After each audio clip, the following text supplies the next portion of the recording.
Welcome back to Sanford Stadium in Athens, Georgia, and we are halfway through the first quarter of play.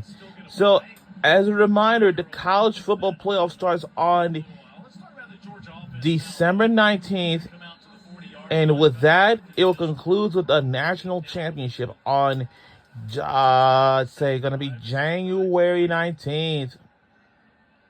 Or January, yeah. So, this is coming down to the wire.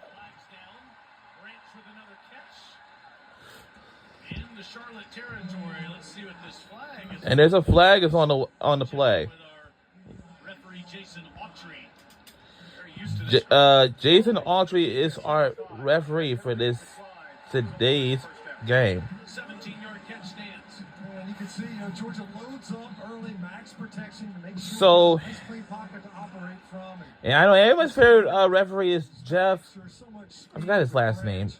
Everyone remembers him a lot, especially. It's worth the hold. Obviously, Georgia able to get the completion regardless. Very quickly into 49er territory. All right. It's deflected. Ty Baldwin, who just committed that penalty, second down. What about the skill guys for the Dogs this year? There's so much about Brock Bowers and Ladd McConkey in recent years. How would you evaluate the guys that Stockton is using this year? Well, I think they're back to having kind of a diversity on that perimeter where there's multiple places you can go, and the skill set, the traits are different. Noah Thomas at 6'5", standing next to, and you can see the difference in stature. Zechariah Branch, they fulfill different roles in the offense and especially in the passing game. Go to the ground, and Frazier it's down to the 40, where it'll be third and medium from there. And you combine those different options they have to throw the ball, including the tight ends, with how deep their backfield is. There are a lot of options. Maybe there isn't this dynamic Heisman Trophy level option, but a lot of solid options. Part of it's because I'll say around 2:55, by the next hour, we will switch over to, there's too many opportunities to go to multiple spots. And whoa. Right at it, let's see. Might be short. I thought so too. You're right, Taylor. As he burst through the hole, I thought, I think he's got it. He is short. Curtis Simpson, nice tackle. We're under 5 minutes to go in the first quarter. I'm sorry, we're under 4 minutes to go in the first quarter. I'm sorry. 9 for 12 on the season. All right, let's see what our team is going to do. If either we're going for it or we're going to... Oh, we're going for it, actually. All right, come on. We got to do something.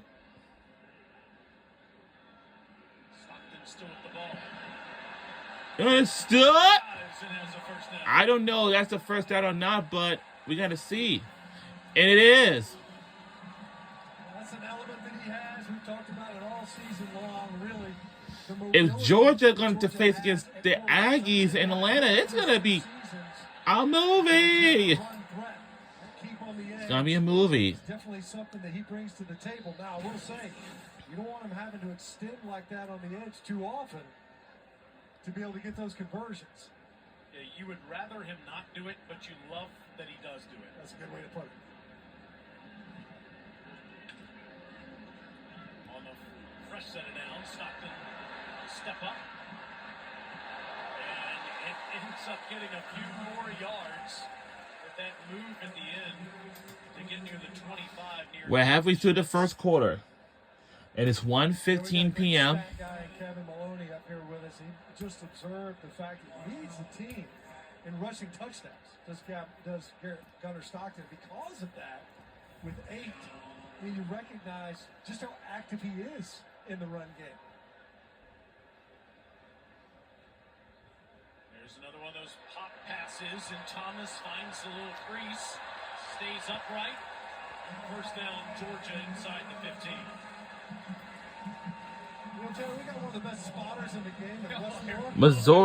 Oklahoma is on top first. But for Missouri, they're kind of struggle. Among them, of course, London Humphreys. It'd be great if you could point out one more than just that one blocker. But still, Still improving. That's called keeping the peace in the booth, folks. Do I need to come up there? You might. You'll get some credit here shortly. Frazier.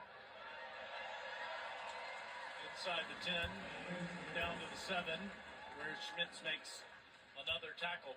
Look at, to your point about all the options. Just think about all the people who have already touched the football in this game on offense. We spread the football around, and that's one of the things, the unselfishness that exists on this team.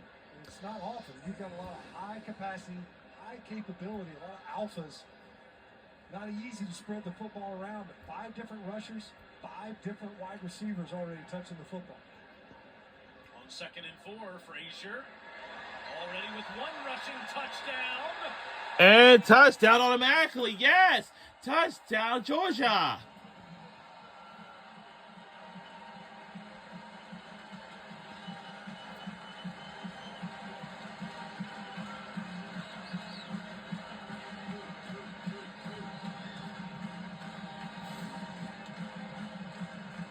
Physical run, getting downhill and running through would-be tacklers, and then look at that, the rush. Big Juan Gaston out there, number 73. And we're under a minute to go in the first quarter. 52 seconds remains in the first quarter of playing. You want to check? You better get physical. Peyton Woodring's extra point is good. How about Frazier and his offensive lineman helping him get to the end zone here? Big Micah Morris pulling around, leading the way. We mentioned it earlier, Malachi Tolliver, the freshman, getting in there from Cartersville. They like what they have in him. Had it forced into service versus Mississippi State. Was able to handle business. Well, we talked about being physical. Here's what Kirby Smart said about that earlier in the week. We schedule them.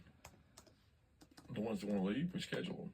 We try to get them on the schedule because when they want to leave because they're not physical, that means they're probably going to a place that's not physical. We like those places. We like to play them. We prefer them, actually, if you can get them on the schedule. So it's one of those deals that you don't run from hard in life. You run from hard in life, you'll find more hard. If people think that he's playing to the crowd, he isn't. That's just the way he is every day.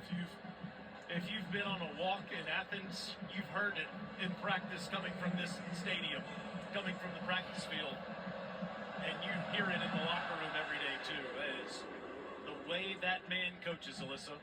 Guys, yeah, one of my favorite things, not only about Kirby, but being in the SEC, we get to spend so much time with people who are at the top of their game, right? Literally, at the top of college football, who have found so much success. I tried to ask Kirby yesterday, like, where does your motivation come from day after day? Do you listen to podcasts? Do you read books? He said, yeah, I just wake up and I want to win. So I'd like to find some of that on my daily basis, if we're being honest, but it was purely that simple. And that press conference, I'm sure to him, was pretty simple. You like to win. Well, and Alyssa, we've got a guy in the booth that's known him most of his entire life, playing with him and being friends with him for 30 plus years. Loftus throws, it's incomplete. This is the way Kirby Smart was as a player, too. You can see this. Yeah, it's always been this way. It's nothing new. It's nothing artificial. It hasn't been created. You know, it didn't matter where he would have coached prior to being here in Georgia. He's always had that edge. Always. You mentioned it yesterday. It's win.